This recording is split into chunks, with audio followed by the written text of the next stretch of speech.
Bueno, el IBEX 35, los bonos frenan el rebote de los últimos días. Esto ya empieza a parecerse más a lo que hemos ido viendo a lo largo de los meses de agosto y sobre todo en septiembre. Mucho color rojo en las pantallas. Gerardo Ortega, TraderSecrets.es. ¿Qué tal? ¿Cómo estás? Muy buenas tardes.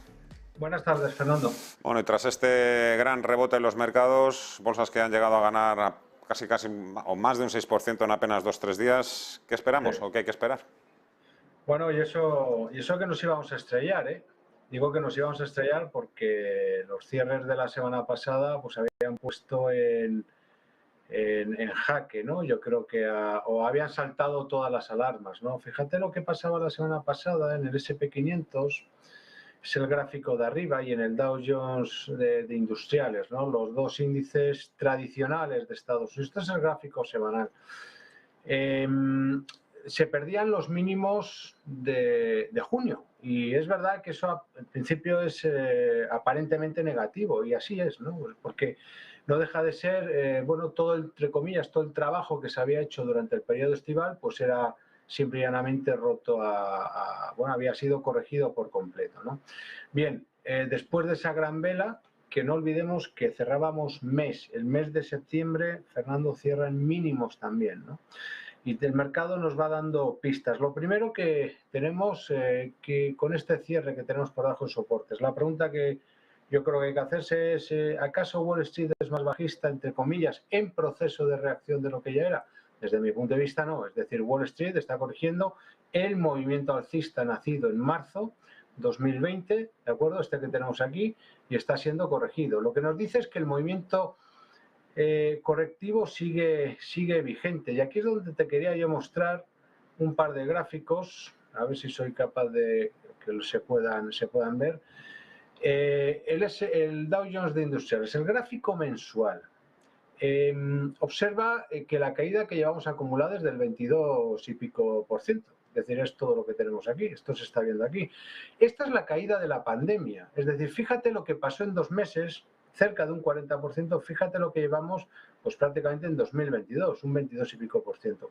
Apenas hemos corregido algo más del 38,2%. Es decir, la respuesta no es más bajista, es decir, seguimos con la fase correctiva, y el mercado nos da una pista importante: los altos de la vela de septiembre. Esa vela, en tendencia, es, desde mi punto de vista, clave. Es decir, cualquier posibilidad de que esta caída haya podido finalizar, porque sabemos que va a finalizar, lo que no sabemos evidentemente es dónde. Por eso los mensajes son, pues, como es lógico, hombre, está barato y es verdad que hay que pensar en ir metiendo la cabeza y no sé qué. La cuestión no es si hay que ir pensando en si metemos la cabeza, la cuestión es cómo llegamos aquí. Porque si yo llego aquí completamente invertido, pues ya me dirás qué cabeza vamos a meter, ¿no? Si observamos, y ya creo que este gráfico también es esclarecedor, el del SP 500, perdón, esto lo he abierto mal. Bueno, en cualquiera de los casos, bueno, este es el gráfico del SP 500, lo mismo, llega a bandas de medias móviles, y lo que teníamos la semana pasada ha sido un cierre en mínimos. Fíjate lo que ocurre, y ya finalizo aquí, o lo que está pasando en el caso de la renta variable europea. El gráfico semanal, aquí lo tienes. Esta caída también por debajo de los mínimos.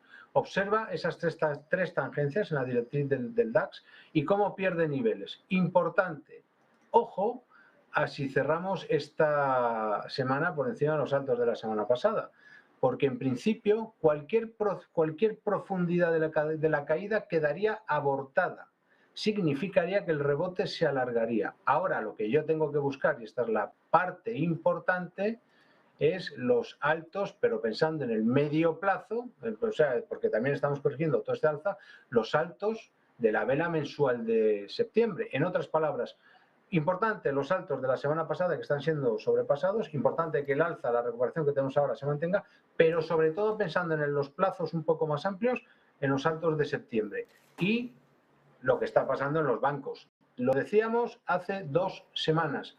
Ojo a la caída por debajo de los mínimos de marzo de lo que eran los selectivos, es decir, el DAX, el Eurostoxx y compañía, porque esta caída va a ser netamente divergente con respecto a ¿quién? a los bancos. Y aquí ahí lo voy a tener que dejar, Gerardo, que nos come el tiempo y tenemos que actualizar información en el boletín. Ha sido breve, pero bueno, como siempre. Gerardo Ortega, tradesecrets.es. Cuídate, te mando un fuerte abrazo. Gracias. Hasta mañana. 12:58, 2 minutos para la 1 de la tarde. Mañana volvemos con más actualidad, más información. Continuar la programación durante las próximas horas aquí en Negocios Televisión. Cualquier cosa que pase, ya sabéis, aquí podéis estar perfectamente informados, inversores también y televidentes. Por mi parte, nada más. Que seáis libres y felices. Adiós.